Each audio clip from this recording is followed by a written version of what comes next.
Hai, saya Andreas Bordes, dan pada video kali ini saya mau sharing tentang satu pondasi awal dari HR atau Human Resources. Dan pondasi ini harus dimiliki oleh perusahaan agar perusahaan atau organisasi tersebut bisa tetap terus berdiri kokoh dan terus bertumbuh. Jadi ini adalah pondasi awalnya. Ibarat rumah, ini tuh pondasi awalnya. Jadi penting banget karena semakin tinggi rumahnya, semakin tinggi gedungnya, tentu kita memerlukan pondasi yang jauh lebih kuat sehingga gedung tadi bisa berdiri dengan kokoh dan besar kayak gitu. Dan mungkin teman-teman di sini mungkin berpikir ini Bordes kenapa tiba-tiba sharing HR kayak gitu ya. Justru karena saya tumbuh berawal dari HR. Saya tumbuh dari menjadi seorang trainer, menjadi seorang human resources, business partner, terus sampai akhirnya sekarang saya menjadi HR consultant. Dan saya merasa bahwa ilmu HR ini penting untuk saya share. Dan prinsip-prinsip ini penting untuk saya share untuk Anda yang pemilik bisnis, ataupun Anda pemimpin di sebuah perusahaan, atau mungkin untuk Anda sebagai calon pemimpin di perusahaan, atau mungkin nanti suatu saat Anda akan memimpin perusahaan Anda sendiri. Dan saya merasa Indonesia membutuhkan banyak pemimpin, dan saya berharap dari konten-konten saya ini bisa bermanfaat untuk Anda untuk membangun organisasi, menjadi leader, sehingga Anda bisa membangun organisasi, membangun perusahaan, membangun tim yang solid, dan berhasil untuk mencapai target-target perusahaan Anda. Dan tentunya juga untuk berdampak ke semakin banyak orang, dan itu membutuhkan pemimpin untuk memastikan bahwa itu semua bisa berjalan. Oke, dan pada kesempatan kali ini saya mau sharing nih, ada satu pondasi dari HR yang penting banget untuk Anda ketahui, untuk Anda pahami. Jadi dari human resource sendiri ada beberapa pilarnya. Dari yang pertama adalah dari organizational development, ya, pengembangan organisasi. Lalu yang kedua, bagaimana kita bisa rekrut talent yang tepat. Yang ketiga terkait pengembangan individunya, terkait development individunya. Lalu yang keempat adalah bagaimana caranya kita bisa mempertahankan talent yang tepat. Oke, kalau teman-teman Bapak Ibu di sini menonton video ini, pasti empat tadi berhubungan ya. Dari yang pertama, membangun strukturnya dulu, membangun pondasinya dulu, tidak hanya struktur, nanti akan saya jelaskan. Lalu setelah itu memasukkan orang yang tepat ke perusahaan Anda. Lalu yang ketiga adalah bagaimana caranya untuk bisa mendevelop orang-orang yang sudah masuk tadi untuk bisa menjadi orang yang lebih baik dan tentunya bisa menjalankan tugas-tugasnya, menyelesaikan tugas-tugasnya, dan mencapai targetnya. Dan yang keempat adalah terkait retain atau mempertahankan talent yang tepat. Tentu kita pasti ingin mempertahankan talent yang tepat, dan itu diperlukan strategi juga. Bagaimana kompensasinya, bagaimana strategi mempertahankannya, itu membutuhkan strategi juga. Dan empat pilar itulah yang penting untuk dipahami oleh seorang human resource di era sekarang ini.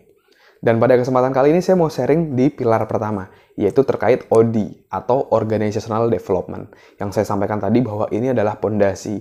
Bapak, Ibu, teman-teman yang saat ini menjadi leader atau akan menjadi leader harus memahami bahwa kita harus mendesain dulu.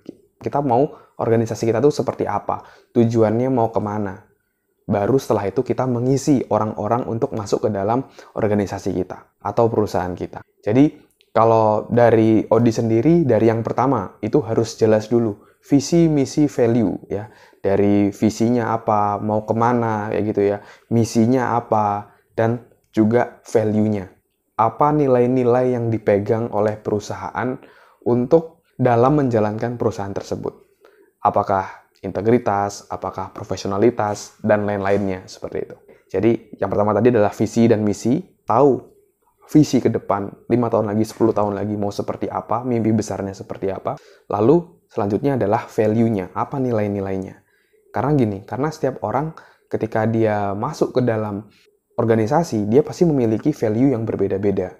Dari keluarga yang berbeda gitu ya, asal-usul yang berbeda, pasti value-nya berbeda. Tapi kan kita ingin orang yang masuk ke dalam perusahaan, pasti value-nya sama, yang dipegang sama nilai-nilainya.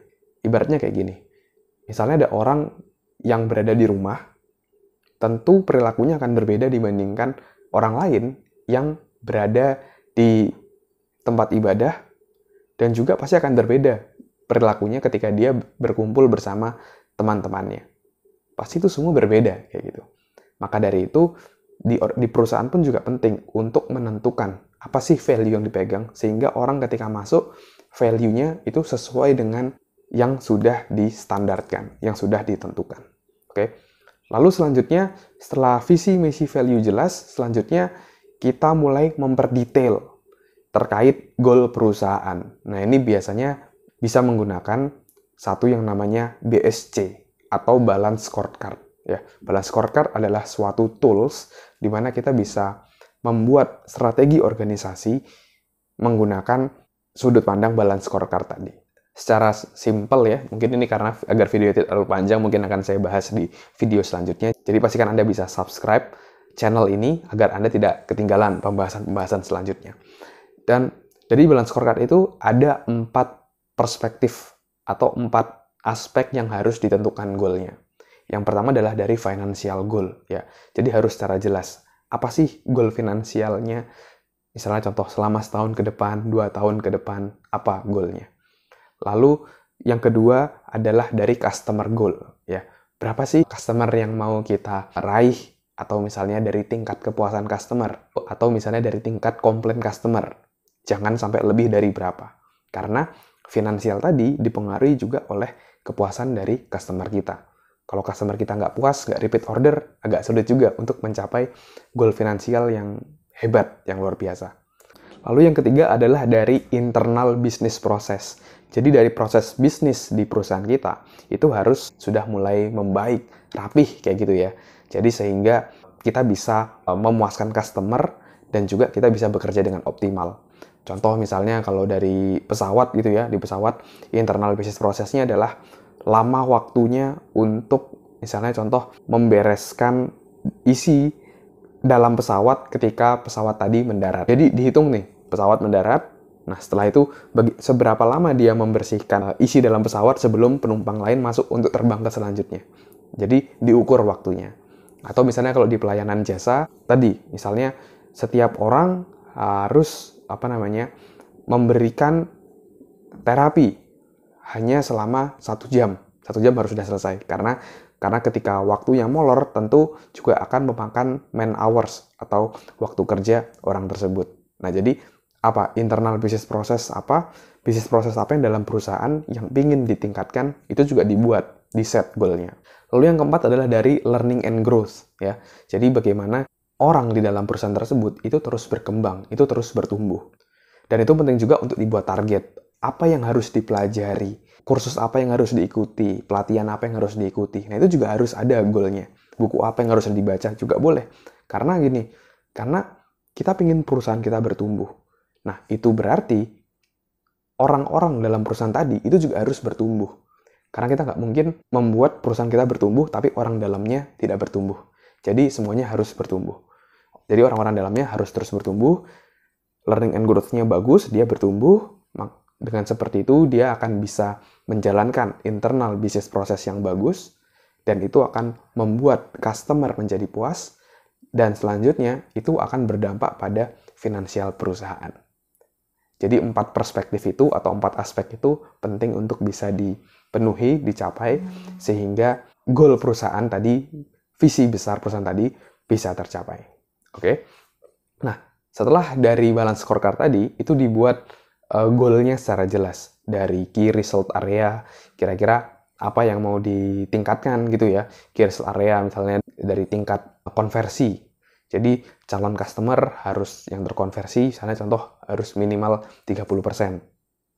Atau dari tingkat kepuasan customer, berapa persen yang harus tercapai. Nah, itu harus ditentukan berapa. Nah, itu key result area.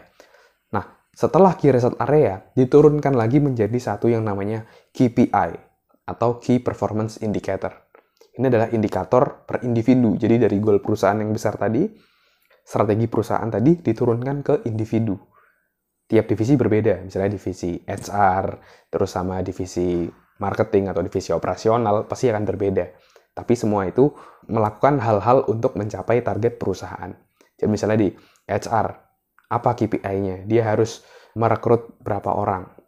Terus kalau misalnya di sales and marketing, dia harus berhasil menjual berapa. Oke, nah itu adalah goal outputnya ya, goal outputnya. Goal KPI tadi juga bisa di-chunk down lagi, diperkecil lagi dari goal actionnya. Kira-kira target apa yang harus dia lakukan? Misalnya divisi sales and marketing, dia harus sebar brosur berapa banyak, dia harus melakukan telemarketing berapa banyak. Nah itu diperdetail lagi, sehingga dengan seperti itu pegawai akan tahu apa sih goalnya dia di posisi tersebut. Lalu dia juga akan jadi tahu apa yang harus dia capai. Dia dikatakan berhasil ketika apa. Nah, itu akan jelas ketika KPI tadi menjadi jelas. Apa saja sih yang mau dicapai. Nah, itu harus clear juga. Itu juga sangat memotivasi buat karyawan untuk bisa bekerja dengan optimal untuk mencapai targetnya jika targetnya jelas. Oke. Lalu selanjutnya terkait job desk. Harus jelas apa aja sih tugas-tugasnya dia. Dan selanjutnya adalah dari job spec. Job spec adalah spesifikasi kita pingin orang seperti apa yang menempati posisi tersebut. Nah, itu penting banget. Karena gini, dengan clear, kalau kita udah tahu nih, kita pingin orang seperti apa, itu kita bisa dengan mudah untuk mencari karyawan yang seperti itu. Kita bisa bikin promosi, dibuka lowongan dengan kriteria terkait, atau itu juga akan bermanfaat untuk ketika Anda akan lakukan promosi. Jadi ketika ada satu orang pengen naik ke suatu posisi, dia harus menguasai apa? Dia harus memiliki kemampuan apa? Dia harus memiliki sertifikasi apa? Itu akan sudah jadi jauh lebih jelas, jadi itu bermanfaat banget ketika Anda akan merekrut dan juga akan melakukan promosi atau mutasi atau rotasi, itu sangat-sangat bermanfaat. Jadi pastikan job spec-nya harus jelas, oke? Nah, ketika itu sudah selesai, lalu di tahap terakhir adalah dari manpower planning. Kira-kira Anda membutuhkan berapa orang untuk mengisi posisi di perusahaan Anda. Anda kira-kira butuh berapa orang untuk staff, untuk supervisornya berapa, manajernya berapa. Nah, itu Anda bisa menghitung dari menganalisa, memprediksi dari manpower-nya. Tapi kalau misalnya perusahaan Anda sudah berjalan, Anda bisa menghitung dari workload analysis, menganalisa beban kerjanya. Dianalisa tiap tugas dia membutuhkan waktu berapa lama, tugas A berapa lama, tugas B berapa lama. Baru kita tahu, oh ternyata dia membutuhkan waktu sekian jam untuk menyelesaikan. Dan sebenarnya ini dia sudah overload, dan ini lebih ideal jika kita merekrut satu orang lagi untuk membantu untuk menyelesaikannya. Atau mungkin kita juga bisa jadi mengetahui dari workload analysis tadi, oh ternyata ada loh orang lain dari divisi lain yang sebenarnya dia agak senggang. Nah, dia bisa diberikan tugas tambahan pada divisi yang overload tadi.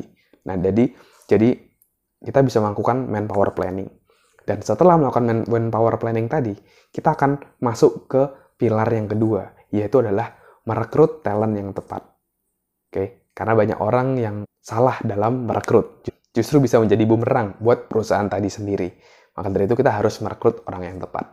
Dan itu kan saya bahas di video-video selanjutnya. Jadi pastikan Anda bisa subscribe di channel ini, ya. Jangan lupa like juga agar Anda tidak ketinggalan video-video selanjutnya. Oke? Semoga bermanfaat. Terima kasih semuanya. Jangan lupa juga Anda bisa follow Instagram saya di @andreasberdias. Kita bisa diskusi di sana dan saya juga sering sharing di sana. Terima kasih teman-teman sudah menonton video ini. Semoga bermanfaat dan sukses buat kita semua.